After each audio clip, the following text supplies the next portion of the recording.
Being a superhero means being in the public eye, but oftentimes the capes, masks, and spandex hides more than just an identity.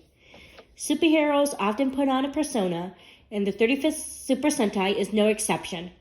The Zanyak forces attack Earth only to be defeated by the previous 34 Super Sentai at the cost of their morphing powers. Sometime later, according to the narrator, a group of space pirates come to Earth with Ranger keys and the ability to transform into these past groups. When the pirates land, they make quite an impression. They first show up defeating a fleet of Zanyak forces before landing on Earth and demanding in front of a crowd to be taken to the greatest treasure in the universe. This scene is great in terms of being humorous while giving us an idea of each member's personality.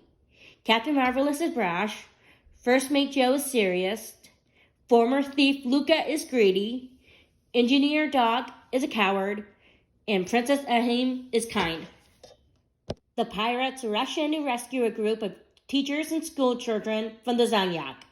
They provide laughs while still honoring the history of the series when they morph into Go Ranger, the first Sentai, and use Go Ranger Hurricane to call upon a dump truck to suck in the mooks before driving away.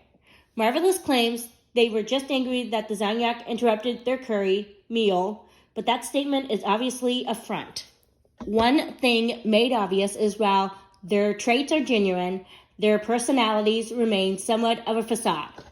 Psychologist Carl Jung theorizes that humans consciously create a public image, also known as a persona.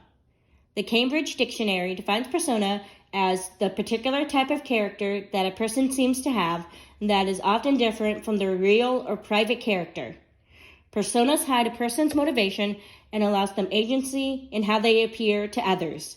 For example, Captain Marvelous puts on a macho persona, while Ahim shows dignity and grace. Interestingly enough, those personas show both hard and soft power, with Gokai Red representing might and Gokai Pink showing diplomacy. The villains themselves tie into the theme of persona. We see this through meeting Juarez Gil and his lackeys, Insarn, Damaris, and Barizorg. Juarez Gil pretends to be a great leader while his lackeys uphold that image in order for the Zanyak Empire to appear strong. It is a good thing for our heroes that the pirates see through that facade. The pirates are motivated by the promise of the greatest treasure in the universe, but the audience still doesn't know why each member joined the crew and why they stay.